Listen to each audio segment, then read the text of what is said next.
Сайн байцгаана уу та бүхэний өнөөдрийн минь төргий Learn English with Lemonade англи хичээл эхэлж байна. Өнөөдөр бид хичээлээрээ apples буюу алимнууд гэсэн сэдвийн талаар унших болно. Бидний хичээл reading болон speaking хоёр хэсэгтэй. Reading буюу унших хэсэг дээр бид нэр орчуулгыг нь ойлгон тогтооно. Speaking хэсэг дээр ярианы дасгал хийх болно. За ингээд хичээлээ эхэлцгээе. Did you know that Snow White was given a bright red apple to eat by a wicked witch? Did you know that? Чи үүнийг мэдсэн үү? Snow White цасан цагаан was given тэрэнд өгсөн энэнд өгсөн өөрөөр хэлбэл Snow White was given цасан цагаанд өгсөн гэдгийг чи мэдхүү.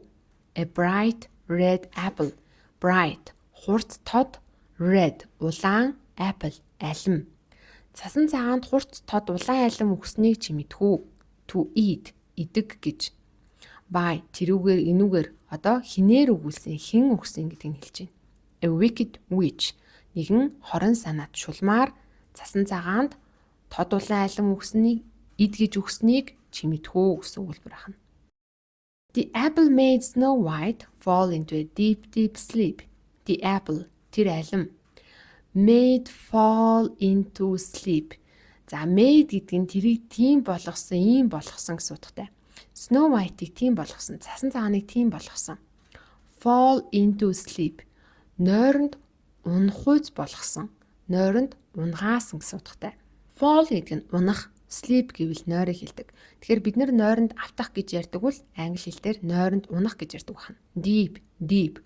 Гүн гүнзгий нойронд автахад Snow White-ийг made хүргэсэн, болгосон байна. Only зөвхөн handsome prince could wake up Snow White.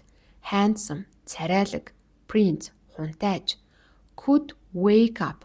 Wake up гэвэл сэрээх, could гэвэл чадна гэсэн утгаар. Зөвхөн царайлаг хунтайж Snow White буюу цасан цагааныг сэрэж чадхаар байсан. A nice apple is a good gift to give your friend. A nice apple нэгэн сайхан алим is a good gift нэгэн гоё бэлэг юм. To give өгөх your friend чиний найзтай өгөх гоё бэлэг байх болно. It is delicious энэ бол амттай and will help туслах болно. Your friend чиний найзад stay healthy эрүүл байхад эрүүлээр үлдэхэд туслах болно. Тэгэхээр stay гэвэл үлдэх байх гэсэн утгаар ордог байна. За бидний өнөөдрийн унших хэсэг энэ хүрээ дуслаа. Одоо бүгдээрээ амны хайрцгийг суулгаж өгдөг ярианы дасгалаа хийцгээе. Did you know that Snow White was given a bright red apple to eat by a wicked witch? The apple made Snow White fall into a deep sleep. Only a handsome prince could wake up Snow White. A nice apple is a good gift to give your friend. It is delicious and will help your friend stay healthy.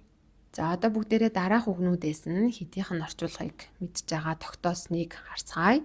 За өөрийн тогтоосон үгээс сэтгэл зүйгээр англи монголоор нь үлдээгээрэй. Хэрвээ орчуулгаа тогтоогүй байх юм бол хичээлээ дахиад эхнээс нь нэг удаа үзээрэй. Өнөөдрийн хичээл энэ хүрээ дуслаа. Хичээл таалагдсан бол subscribe дарж биднэрт мэдэгдээрэй. Анхаарлаа хандуулсанд баярлалаа. Дараагийн хичээлээр уулзцгаая.